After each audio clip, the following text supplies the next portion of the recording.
வணக்கம் நண்பன் நண்பி, நான் தான் உங்க மோனி. சந்திராவின் ருத்ரன் ஸ்டோரியோட அடுத்த எபிசோட் தான் இன்னைக்கு நம்ம பார்க்க போறோம். இந்த ஸ்டோரி முழுக்க முழுக்க என்னோட கற்பனையில நாரேட் பண்ணுது. சோ அந்த ஸ்டோரி எல்லாரும் வெறும் கற்பனை கதையை மட்டும் பாருங்க. இப்போ வாங்க நம்ம வீடியோ கிளப்பலாம். ஓப்பனிங் சீன்ல லாஸ்ட் எபிசோட்ல முடிச்ச அந்த சீன் தான் போகுது. நம்ம ருத்ரனும் மகாராஜா கிட்ட ஏதோ ஒண்ணு சொல்ல, அதை பார்த்து சந்திராவும் வர்ணதேவும் பயந்து போயிடுறாங்க. எங்க வைர கடத்தல் விஷயத்தை பத்தி ருத்ரன் மகாராஜா கிட்ட சொல்லிடுவானோன்னு சொல்லிட்டு. பட் சந்திரா கடைசி வரைக்கும் நம்பிக்கிட்டு இருந்தா ருத்ரன் இந்த விஷயத்தை பத்தி மகாராஜா கிட்ட எதுவுமே சொல்ல மாட்டான்னு சொல்லிட்டு. அப்போ மகாராஜாவும் நம்ம ருத்ரன் கிட்ட நமது எல்லைக்குள்ளே கடத்தலா ருத்ரா, இப்பவே உன் படைகளை திரட்டு அப்படின்ற மாதிரி சொல்லி முடிக்கிறதுக்குள்ள வர்ணதேவ் முன்னாடி போயிட்டு, ஒரு நிமிடம் மகாராஜா, வைர கடத்தலுக்கும் என் கிராமத்திற்கும் எந்தவித சம்பந்தமும் இல்லை, அது விசாரணையில் தெரிய வரும். மகனே ருத்ரா, நேரம் கடத்தாமல் அக்கிராமத்தில் உள்ள மக்களை நாடு கடத்துவாயாக அப்படின்ற மாதிரி சொல்ல அங்க இருந்து எல்லாருமே ஷாக் ஆயிடுறாங்க, இன்க்ளூடிங் ருத்ரன். அங்க என்ன நடக்குதுன்னே அவனுக்கு புரியல. உடனே மகாராஜா கிட்ட, தந்தையே, தாம் என்ன கூறுகிறீர்கள்? மக்களை நாடு கடத்த வேண்டுமா? ஆனால் ஏன்? எல்லாம் நம் நாட்டின் நன்மைக்கே. மக்களை நாடு கடத்திய பிறகு அக்கிராமத்தை தீ வைத்து அழித்து விடு அப்படின்ற மாதிரி சொல்ல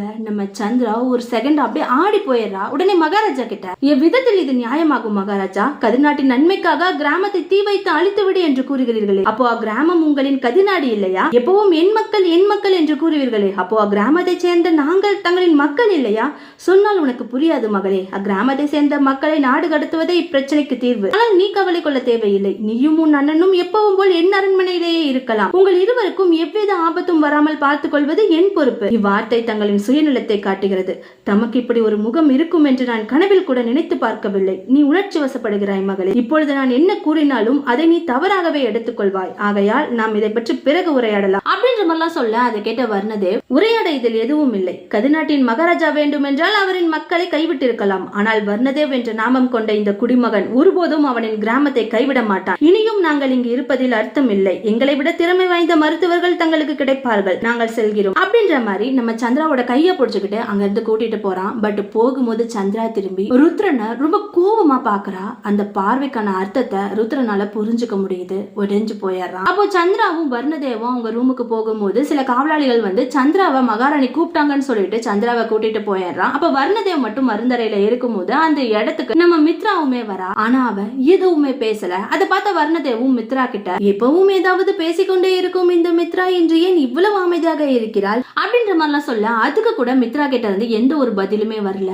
அமைதியா ஒரு மாதிரி ஃபீலிங்கோட நம்ம வர்ணதேவ பாக்குறான். மித்ராவோட கண்களை பார்த்த வர்ணதேவுக்கு மறு வார்த்தை பேசவே முடியல. அவனுக்கு என்ன பேசுறதுன்னு கூட தெரியல. உடனே மித்ரா கிட்ட, என்னை எவ்வாறு பார்க்காதே, பின் என் பயணம் தடைபடலாம். நான் இங்கிருந்து சென்றுதான் ஆக வேண்டும். என்னால் உன்னுடன் இங்கு இருக்க இயலாது. நான் ஒன்றும் தங்களை என்னுடன் இருங்கள் என்று கூறவில்லையே. பின் கண்களில் ஏன் இந்த ஏக்கமா? அதுவும் என் கண்களிலா? அதெல்லாம் ஒன்றுமில்லை. செல்ல வேண்டும் என்று முடிவெடுத்து விட்டீர்கள். பின் செல்ல வேண்டியது தானே. இதற்காக என்னிடமெல்லாம் உரையாடுகிறீர்கள். நான் ராஜாவின் மருந்து எடுக்கவே இங்கு வந்தேன். வேற எந்த காரணமும் இல்லை அப்படின்ற மாதிரிலாம் சொல்லிட்டு அங்க இருந்த மருந்தை எடுத்துக்கிட்டு திரும்புறா. அதை பார்த்து நம்ம வர்ணதேவ், உனக்கு தெரியவில்லையா என்ன ஏக்கம்? உன்னை பிரிய முடியாமல் தவிக்கும் இந்த கண்களின் ஏக்கத்தை உன்னால் காண முடியவில்லையா? என் மனது இங்கு தவித்துக் கொண்டிருக்கிறது. அது உன் கண்களுக்கு தெரியவில்லையா? இப்படி என் முகத்தை கூட பார்க்காமல் சென்றால் நான் என்ன செய்வேன்? பார்த்து மட்டும் என்ன பயன் இருக்கிறது? என்னையும் தம்முடன் அழைத்து செல்வீர்களா என்ன? இல்லை அல்லவா? ஆகையால் தங்களை காணாமல் இருப்பதே எனக்கு நல்லது. என்னால் உன்னை அங்கு அழைத்து செல்ல இயலாது. இனிவரும் நாட்களில் என் கிராமம் போர்க்களமாக திகழும். அங்கு உனக்கு எதிரும் ஆபத்து நேர்ந்தால் அதை என்னால் தாங்கிக் கொள்ள இயலாது. ஆகையால் வாக்கு ஒன்று தருகிறேன். அனைத்து பிரச்சனையும் தீர்ந்த பின் நானே உன்னை வந்து அழைத்து செல்வேன். அதுவரை எனக்காக காத்து கொண்டிருப்பாயாக.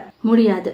நான் ஏன் தங்களுக்காக காத்து கொண்டிருக்க வேண்டும்? என்னை விட்டு பிரிய தயாராக இருக்கும் ஒரு நபருக்காக நான் ஏன் காத்து கொண்டிருக்க வேண்டும்? மாட்டேன், காத்திருக்க மாட்டேன் அப்படின்ற மாதிரிலாம் சொல்லிட்டு அவளுமே அங்க இருந்து போயிடுறா. அதை பார்த்த வர்ணதேவுக்கு ஒரு மாதிரி ஃபீல் ஆகுது. அப்ப அவனுக்குள்ளேயே, வருவேன், மீண்டும் உனக்காக நான் இங்கு வருவேன். அதுவரை இங்கேயே பத்திரமாக இரு மித்ரா அப்படின்ற மாதிரி அங்க இருந்து போறதுக்கான எல்லா ஏற்பாடையும் பண்ணிக்கிட்டு இருக்கா. அப்படியே கட் பண்ண இந்த பக்கம் நம்ம சந்திராவும் மகாராணியை மீட் பண்ண போறா. அப்ப மகாராணி கிட்ட, என்னை அழைத்ததற்கான காரணம் என்ன மகாராணி? தயவு கூர்ந்து என்னை மன்னித்து விடு மகளே. நடந்த அனைத்தையும் நான் அறிவேன். ஆனால் ஏன் அவ்வாறு நடந்தது என்பதை எவ்வாறு நான் உனக்கு புரிய வைப்பேன் என்றுதான் எனக்கு தெரியவில்லை. புரிய வைக்க வேண்டுமா? எதை பற்றி? என் கிராமம் கூடிய விரைவில் அழிய போகுதே அதை பற்றியா? இல்லை நாட்டின் மகாராஜாவே அவரின் மக்களை நரகத்தில் தள்ளினாரே அதை பற்றியா? எதை நான் புரிந்து கொள்ள வேண்டும்? வைர கடத்தலுக்கு இப்படி ஒரு தீர்வை தான் மகாராஜா எடுப்பார் என்று ருத்ரன் கனவில் கூட நினைத்து பார்க்கவில்லை என்பதை. கதிர்நாட்டின் பட்டத்து இளவரசர், நாட்டின் அடுத்த மகாராஜாவாக முடிச்சூட இருப்பவர் யோசிக்காமல் தான் அவ்விஷயத்தை மன்னரிடம் கூறியிருப்பார் என்று நினைக்கிறீர்களா? நிச்சயமாக இல்லை. வைர கடத்தலை பற்றி மன்னருக்கு தெரியப்படுத்தினால் என்ன நடக்கும் என்பதை அவர் முன்கூட்டியே அறிந்திருப்பார். இருந்தாலும் அக்கிராமத்தை சேர்ந்த மக்களை பற்றி எல்லளவு கூட யோசிக்காமல் இப்படி ஒரு காரியத்தை செய்திருக்கிறார். இதிலிருந்து தெரிகிறது அவர் எவ்வளவு சுயநலம் வாய்ந்த மனிதர் என்று. அவர் மட்டுமல்ல, இந்த அரண்மனையில் இருக்கும் அனைவரும் சுயநலமானவர்கள் அப்படின்ற மாதிரி சொல்லிக்கிட்டு அவ மண்டி போட்டு அவளோட ஹார்ட் கிட்ட கைய வச்சு தலை வணங்கி, தங்களிடம் குரலை உயர்த்தி பேசியதற்காக வேண்டுமென்றால் என்னை தூக்கிலிடுங்கள், நான் தயாராக இருக்கிறேன் அப்படின்ற மாதிரிலாம் சொல்ல அதை கேட்ட மகாராணி இந்திரா பயங்கரமா ஷாக் ஆயிடுறாங்க. உடனே சந்திரா கிட்ட, முதலில் எழு சந்திரா, நீ என்ன தவறு செய்தாய்? நான் ஏன் உன்னை தூக்கிலிட வேண்டும்? என் கிராமத்து மக்கள் மட்டும் என்ன தவறு செய்தார்கள்? அவர்கள் ஏன் அகதியாக வேண்டும் அப்படின்ற மாதிரிலாம் கேட்க அதுக்கு மகாராணி கிட்ட இருந்து எந்த ஒரு பதிலுமே இல்ல, அமைதியாயிடுறாங்க. உடனே சந்திராவும், உங்களிடம் பதில் இல்லை என்று எனக்கு நன்றாகவே தெரியும், அதுபோல் என் கேள்விக்கு பதில் என்று ஒன்று இல்லை என்றும் எனக்கு தெரியும், ஆகையால் அதை கேட்டும் பயன் இல்லை, நான் வருகிறேன் அப்படின்ற மாதிரிலாம் சொல்லிட்டு அவளும் அங்க இருந்து வெளியில போயிடுறா. இவங்க ரெண்டு பேரும் பேசிட்டு இருந்த எல்லாத்தையுமே ருத்ரனும் உள்ள இருந்து தான் கேட்டுட்டு இருந்திருப்பான். சந்திரா தான் மேல இவ்வளவு வெறுப்பா இருக்கிறத அவன் புரிஞ்சுக்கிறான், ரொம்பவே ஃபீல் பண்ண ஆரம்பிக்கிறான். அப்படியே கட் பண்ண வர்ணதேவும் சந்திராவும் அந்த அரண்மனையை விட்டு வெளியில போறாங்க. அவங்க ரெண்டு பேரும் அரண்மனையை விட்டு வெளியில போறத நம்ம ருத்ரனும் மித்ராவும் அரண்மனைக்கு மேல நின்று பாக்குறாங்க.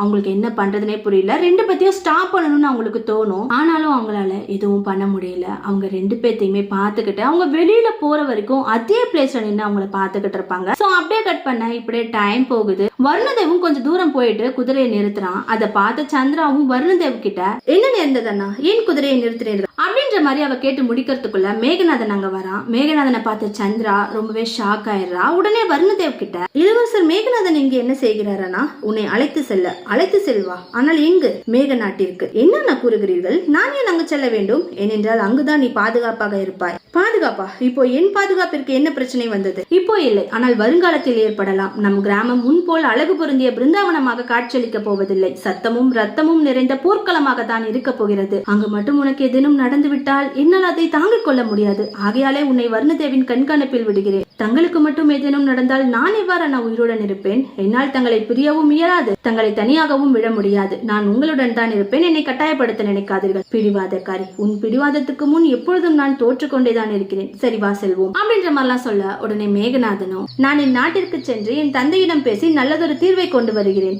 அப்படின்ற மாதிரி நம்ம சந்திரா கிட்ட, கவலை வேண்டாம் சந்திரா, என் மீது நம்பிக்கை வை, உன் கிராமத்தை நான் கைவிட மாட்டேன், தங்களுக்காக நான் காத்து கொண்டிருப்பேன் அப்படின்ற மாதிரிலாம் சொல்ல அதை கேட்ட மேகநாதன் ஒரு மாதிரி உருகி போயிடுறான். உடனே அவனும் அங்க இருந்து போயிடுறான். இப்படி டைம் போகுது. கொஞ்ச நேரம் டிராவலுக்கு அப்புறம் நம்ம வர்ணதேவும் சந்திராவும் அவங்களோட கிராமத்தை ரீச் ஆயிடுறாங்க. வர்ணதேவியும் சந்திராவையும் மறுபடியும் பார்த்ததும் அந்த கிராமத்துல இருக்க மக்கள் எல்லாருமே ரொம்ப செலிப்ரேட் பண்ண ஆரம்பிக்கிறாங்க. பட் வர்ணதேவ் அங்க இருந்த ஒரு பாறை மேல ஏறி அங்க இருந்த மக்கள் கிட்ட, நான் கூற வருவதை கவனமாக கேளுங்கள். நம் காட்டின் எல்லையில் வைர கடத்தல் நடக்கிறது. அந்த கடத்தலுக்கும் நம் கிராமத்திற்கும் தொடர்பு இருக்கும் என்று மன்னர் சந்தேகப்படுகிறார். ஆகையால் நம்மை நாடு கடத்தி நம் கிராமத்தை தீ வைத்து அழிக்க மன்னன் உத்தரவிட்டிருக்கிறார் அப்படின்ற மாதிரிலாம் சொல்ல அங்க இருந்த மக்கள் எல்லாருமே ரொம்ப ஷாக் ஆயிடுறாங்க. அப்ப ஊர் மக்கள்ல இருந்து ஒருத்தர், என்ன கூறுகிறீர்கள்? அப்படி என்றால் நம் வாழ்க்கை இன்று முடிய போகிறதா? என் உயிர் இருக்கும் வரை அப்படி நடக்க நான் அனுமதியே அப்படின்ற மாதிரி அவங்க பேசிட்டு இருக்கும் போது நம்ம ருத்ரன் அவனோட படைகளோட அந்த இடத்துக்கு வரான். அதை பார்த்தாங்க இருந்து எல்லாருமே ஷாக் ஆயிடுறாங்க. உடனே வர்ணதேவும் அவனோட வாளை எடுத்துக்கிட்டு ருத்ரனோட படைக்கு முன்னாடி போயிட்டு நிக்கிறான். அப்போ ருத்ரன் கிட்ட,